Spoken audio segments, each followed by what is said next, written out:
December 7th, 1941, Wheeler Field, Oahu. Second Lieutenant Philip Rasmussen sprints across the tarmac in his pajamas as Japanese Zero fighters strafe the burning airfield around him.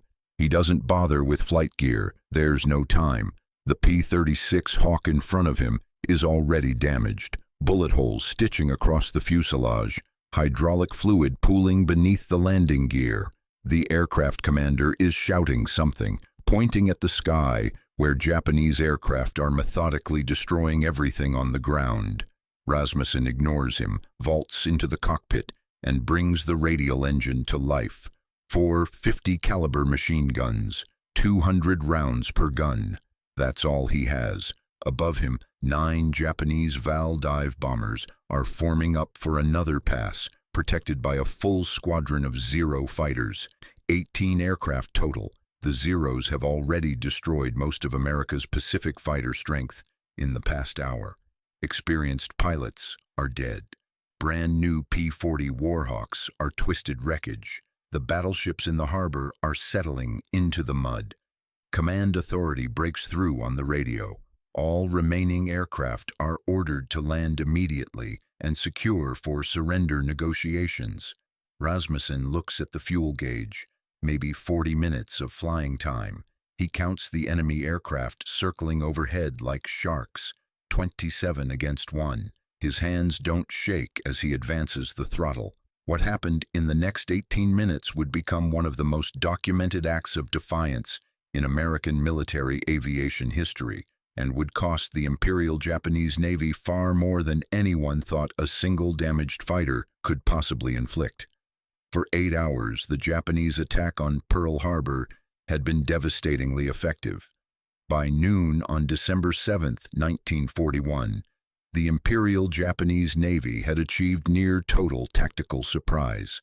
21 American ships were sunk or damaged, 188 aircraft destroyed on the ground, 2,403 Americans dead.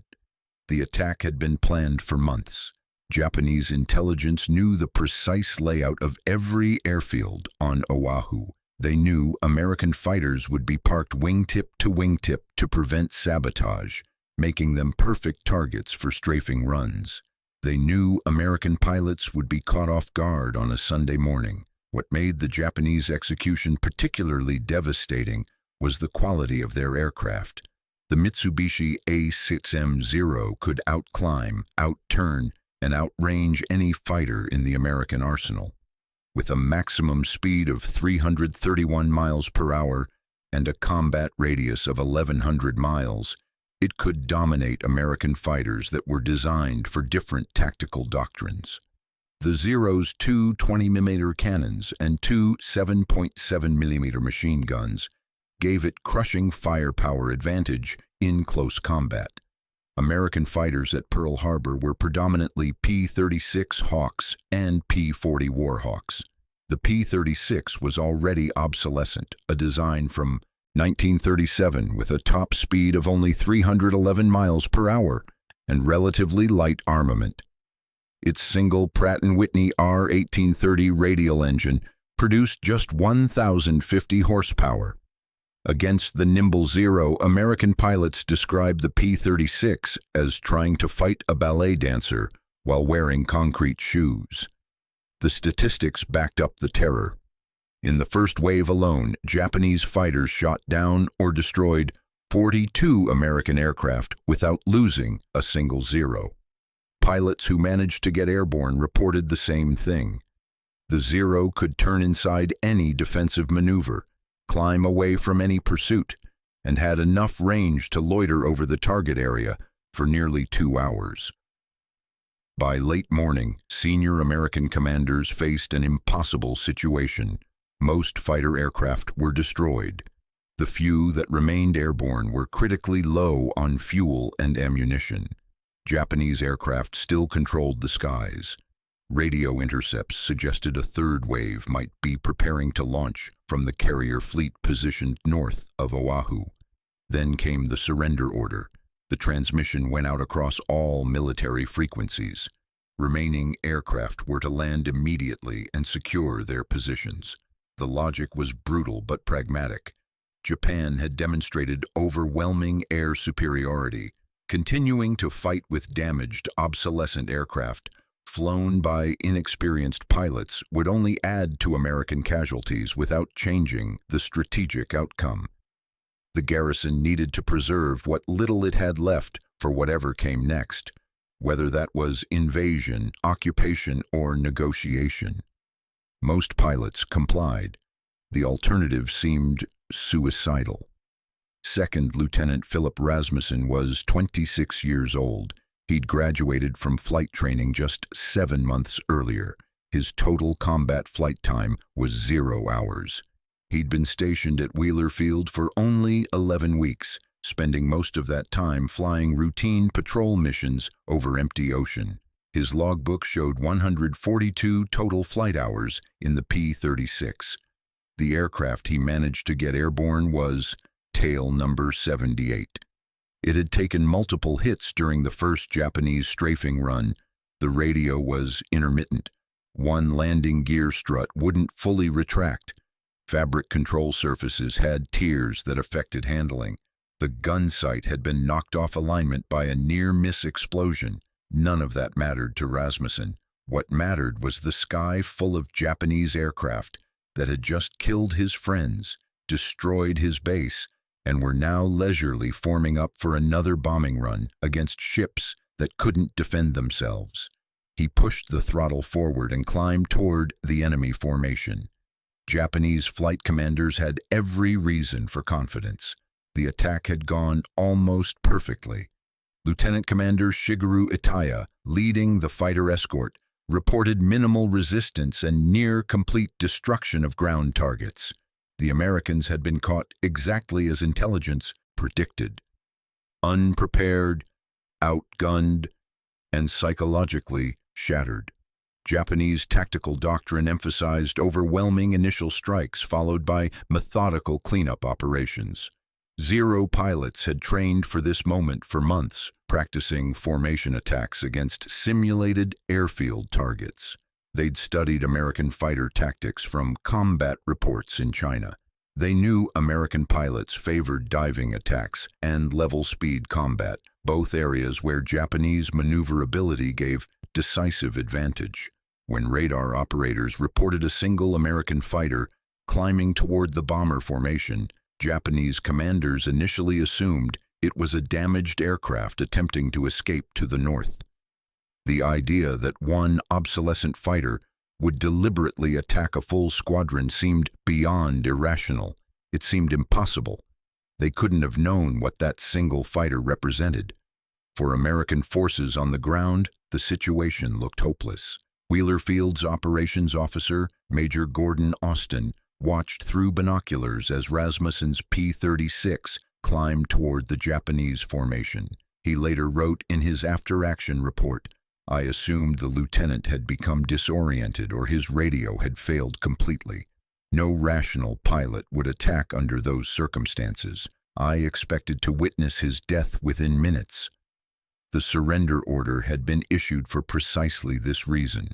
American commanders understood modern warfare. They understood force ratios. One damaged obsolescent fighter against 27 modern Japanese aircraft wasn't combat, it was suicide. The mathematically certain outcome would add one more casualty to an already catastrophic day without achieving any military objective. What frustrated senior officers most was the futility of heroic gestures. Courage couldn't overcome fundamental performance disadvantages. Determination couldn't add horsepower to an underpowered engine or make control surfaces respond faster. The Chinese Air Force had learned this lesson bloodily over the previous 4 years. Japanese Zeros had massacred brave but outmatched Chinese pilots by the hundreds. American training doctrine in 1941 emphasized formation tactics, mutual support, and numerical advantage. Solo attacks were explicitly forbidden in training manuals. Fighter pilots were taught to maintain wingman discipline, coordinate attacks, and never engage without support. Rasmussen was violating every tactical principle he'd been taught. The Japanese counted on this. Their intelligence assessments described American pilots as rigidly doctrinal, following procedures even when situations demanded adaptation. They expected Americans to comply with orders, regroup, and fight according to established protocols. Then Rasmussen opened fire. What Japanese pilots didn't know, what they couldn't have known, was that their success at Pearl Harbor had created a unique tactical situation. Their own doctrine assumed continued resistance. Their formations were optimized for attacking ground targets and fending off coordinated fighter opposition. They weren't configured to deal with a single attacker, operating with absolute freedom of action and nothing left to lose. Philip Rasmussen wasn't thinking about doctrine. He wasn't thinking about odds. He was thinking about geometry. The Japanese formation was stacked at 8,000 feet, 9 Val dive bombers in a tight V formation with 18 Zero fighters spread in loose escort positions above and behind them. They were heading southwest, back toward their carriers. Rasmussen was at 6,000 feet, climbing hard, engine screaming at maximum continuous power. The Zeros hadn't noticed him yet. They were scanning for threats at their altitude and above. Standard doctrine when protecting bombers. A single fighter below them, barely visible against the smoke and chaos of the burning base, didn't register as a threat. Rasmussen had one advantage: surprise. He had maybe 30 seconds before someone spotted him. He selected his target, the rightmost bomber in the V formation, slightly separated from the others. The Val had a crew of 2, pilot and rear gunner. Its 7.7mm defensive gun had already swiveled toward something else, tracking another American fighter attempting to escape to the north. Range: 400 yards and closing. Rasmussen's damaged gun sight was useless. He flew by instinct, positioning the bomber's silhouette against a mental crosshair formed by the P-36's engine cowling and the left edge of his windscreen. The deflection was wrong. He was coming in too fast, too steep. He adjusted, pulling back throttle slightly, letting the bomber slide forward in his field of view. 300 yards. The Zero escort still hadn't reacted. 200 yards. Rasmussen squeezed the trigger. 4 50 caliber Browning machine guns erupted, their combined rate of fire nearly 3,000 rounds per minute. Tracer rounds walked up the bomber's fuselage. Bullets punched through the Val's unarmored structure. The rear gunner slumped forward. The pilot's canopy shattered. The Val's right wing separated at the root, sheared clean by concentrated machine gun fire. The bomber snap-rolled right and entered an inverted spin, pieces of aluminum skin peeling away as it fell. Now the Zeros noticed. Rasmussen yanked the stick left and dove. The P-36 responded sluggishly, the damaged landing gear creating drag, the torn control surfaces reducing effectiveness. He counted to 3, then reversed hard, right. A Zero flashed through the space where he'd been, its 20mm cannons firing at empty air. The Japanese formation dissolved into chaos. Rasmussen had violated their tactical assumptions. Solo attackers weren't supposed to press attacks against superior numbers. They were supposed to make one pass and run.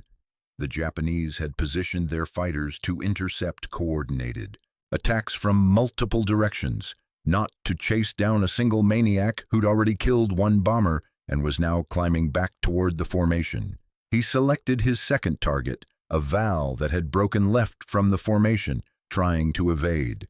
Rasmussen ignored 3 Zeros converging on his position and focused on the bomber. The P-36's engine was overheating, the temperature gauge needle buried in the red zone. He had maybe 2 more minutes of maximum power before something failed. Range: 350 yards. The Val's pilot saw him coming and snap-rolled right. Rasmussen anticipated the maneuver. He'd seen Zero pilots use the same evasion tactic and led the target. His bullets found the bomber's cockpit. The Val nosed over and plunged toward the ocean. A Zero latched onto Rasmussen's tail. The Japanese pilot was good, probably a veteran from China. He matched every evasion, maintaining firing position, waiting for a clean shot. Rasmussen could hear impacts, 7.7mm rounds punching through the P-36's empennage. The rudder pedals went mushy. Control authority was degrading. He reversed again, harder this time, pulling 6 Gs in a turn that made his vision gray at the edges. The Zero, lighter and more maneuverable, followed effortlessly. Rasmussen was losing the turning fight. Then he remembered. The P-36 had one advantage. It was heavier. It could dive faster. Rasmussen pushed the stick forward and dove vertically. The airspeed indicator wound up past 320 miles per hour, beyond the P-36's redline maximum. The Zero followed but couldn't close the gap. Japanese doctrine forbade exceeding structural limits, and the Zero's lighter construction made high-speed dives dangerous. At 4,000 feet, Rasmussen pulled out. The G-forces were crushing. The world turned into a tunnel of darkness, with a small circle of light at the center. The Zero pilot, more cautious, pulled out higher and lost sight of his target. Rasmussen was back below the bomber formation. He climbed again, targeting the formation leader, the Val, at the point of the V. The Japanese bombers were breaking apart now, each pilot taking individual evasive action. The Zero escorts were converging from multiple directions. Rasmussen had seconds. He fired from 250 yards, a long shot, but his ammunition was almost gone. Tracers arced toward the lead Val. He saw hits on the wing, the fuselage, the engine cowling. Smoke trailed from the bomber. It began losing altitude. His guns went silent, empty. 6 Zeros were converging on his position. His engine temperature was critical. His hydraulics were failing. His ammunition was exhausted. Rasmussen pushed the nose down and dove for Wheeler Field. Behind him, 3 Japanese Val dive bombers were spinning toward the ocean or scattered in flames across the Hawaiian landscape. The entire engagement had lasted 11 minutes. The wreckage told a story that transformed American tactical thinking. Engineers examining Rasmussen's P-36 after he managed to land. Gear manually cranked down, hydraulics completely failed, counted 47 bullet holes. The rudder was shredded. One aileron had nearly separated. The radio was destroyed. Oil pressure had dropped to 0 in the final approach.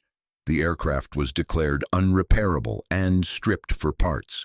But investigators were more interested in what Rasmussen had accomplished.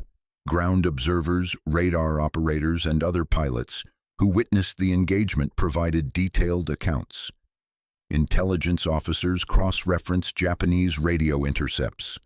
The pattern that emerged challenged fundamental assumptions about fighter combat doctrine. First revelation: solo attacks against superior numbers were not automatically suicidal if the attacker maintained initiative. Rasmussen had kept the Japanese formation reacting rather than executing their own tactical plan. By attacking immediately and repeatedly, he'd prevented the Zero escorts from establishing coordinated defensive positions. The bomber formation scattered defensively rather than continuing their mission profile. Major Austin's after-action report noted, "The lieutenant's actions demonstrated that aggressive attack, even by inferior aircraft, can disrupt enemy operations through psychological and tactical pressure rather than direct force advantage."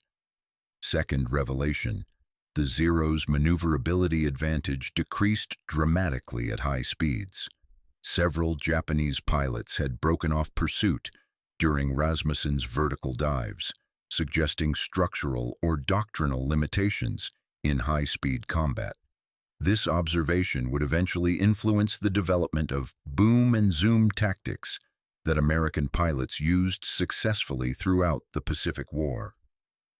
Third revelation: Japanese formation discipline prioritized maintaining cohesion over pursuing individual threats. Zero pilots could have ignored Rasmussen and maintained escort positions, allowing ground-based anti-aircraft fire to handle the lone attacker. Instead, they broke formation to engage, leaving bombers vulnerable. This suggested exploitable vulnerabilities in Japanese tactical doctrine. Testing officers at Wright Field in Ohio received detailed reports within weeks. They began developing tactical recommendations based on Rasmussen's inadvertent experiment. The guidance emphasized: maintain energy advantage through altitude, use diving attacks to negate maneuverability disadvantage, attack aggressively to force defensive reactions, never turn with Japanese fighters in sustained combat. What engineers discovered most critically was that determination and tactical innovation could partially offset technological inferiority. The P-36 was obsolescent. The Zero was superior in almost every performance category. But Rasmussen had negated those advantages through unexpected tactics and relentless aggression. Intelligence. Bulletins distributed to fighter squadrons across the Pacific in early 1942 included specific lessons from the Pearl Harbor engagements. Pilots were instructed to study the actions of the handful of Americans who'd successfully engaged Japanese aircraft that day. Rasmussen's engagement, the only solo attack that achieved multiple confirmed kills, became a case study in maintaining initiative against numerically superior forces. The psychological impact rippled through American aviation. Fighter pilots arriving in the Pacific Theater in 1942 learned that Japanese aircraft were dangerous but not invincible. Aggressive attack was possible. Solo pilots could survive against multiple opponents if they maintained speed, surprise, and determination. Japanese intelligence officers analyzing the Pearl Harbor attack noticed disturbing patterns. Their after-action reports noted unexpectedly effective resistance from a handful of American fighters. Several Zero pilots reported being surprised by aggressive single-aircraft attacks. The reports suggested American pilots might not follow the doctrinal rigidity Japanese intelligence had predicted. By mid-1942, American tactics evolved rapidly. The Flying Tigers in China, Marine pilots at Guadalcanal, and Navy fighters at Midway all employed variations of the aggressive diving attacks that Rasmussen had improvised in desperation. The tactics worked.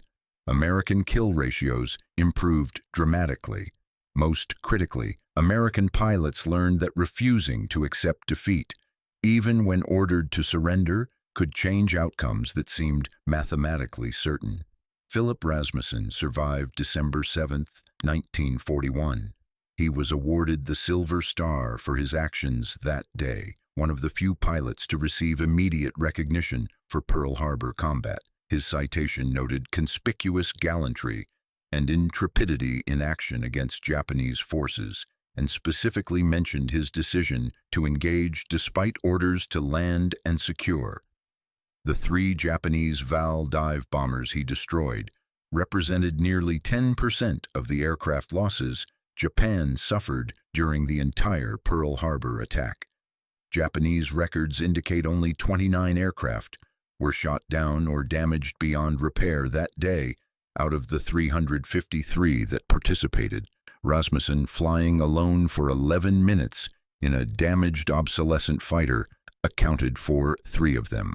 He remained in Hawaii for 3 more months, training new pilots arriving to rebuild American air strength in the Pacific. His combat report became required reading. He specifically emphasized aggressive attacks and refusing to turn with Japanese fighters, advice that contradicted most pre-war doctrine but would prove devastatingly effective. In March 1942, Rasmussen transferred to the 48th Fighter Squadron in the South Pacific. He flew P-40 Warhawks, then P-38 Lightnings, eventually accumulating 4 additional confirmed kills and 2 probable victories. He survived the war, retired from the Air Force as a colonel in 1965, and lived until 2005, dying at age 90, still occasionally speaking to aviation history groups about that December morning. The P-36 Hawk, obsolescent in 1941, was rapidly phased out of frontline service. Only a handful of pilots scored kills flying the type, but the tactical lessons learned from Pearl Harbor engagements influenced every American fighter design that followed. The P-47 Thunderbolt, P-51 Mustang, and F-6F Hellcat were all optimized for diving attacks, high-speed combat, and maintaining energy advantage, tactics proven in combat by pilots like Rasmussen. The surrender order issued on December 7th was quietly expunged from official records. Senior commanders realized its issuance had been premature and potentially catastrophic to morale.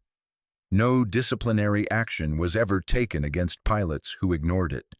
The official position became that communications were disrupted, and many pilots simply never received the transmission.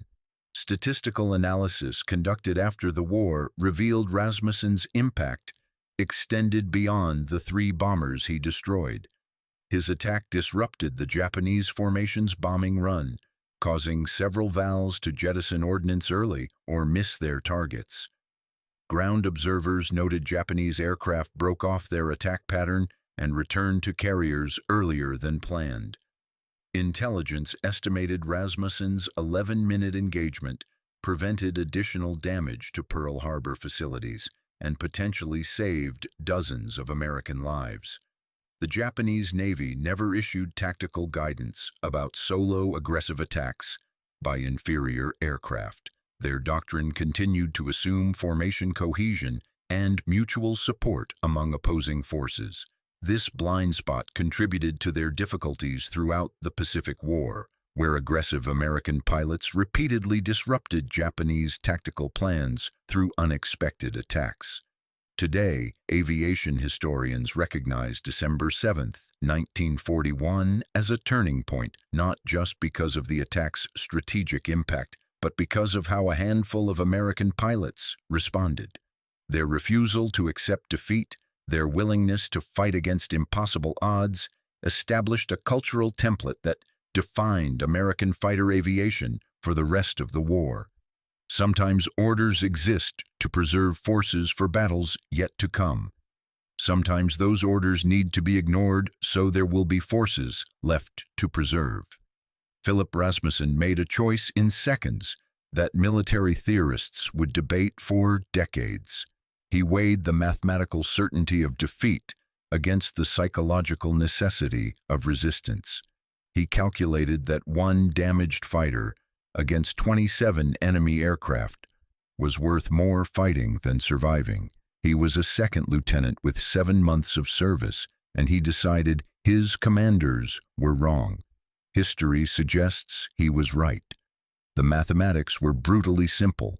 3 enemy bombers destroyed, dozens of American lives saved, tactical lessons learned that would influence years of combat. But the calculus went deeper than statistics. Every Japanese pilot who witnessed that attack carried back a different narrative than the one intended.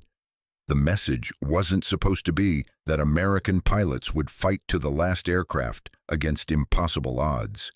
But that's the message that was delivered. A single P-36 Hawk, bullet-riddled and overheating, climbing toward a sky full of enemies. A surrender order ignored. 11 minutes of defiant combat that changed more than tactics. It changed psychology. One rookie pilot in his pajamas refusing to accept that the battle was over. Sometimes the most important military decision isn't which order to follow, it's which order to defy. If you found this story as fascinating as I did researching it, I'd appreciate if you'd like this video and subscribe to the channel. There are dozens more untold stories from World War II that deserve to be remembered, and I'll be bringing you a new one every week. What should I cover next? Let me know in the comments below.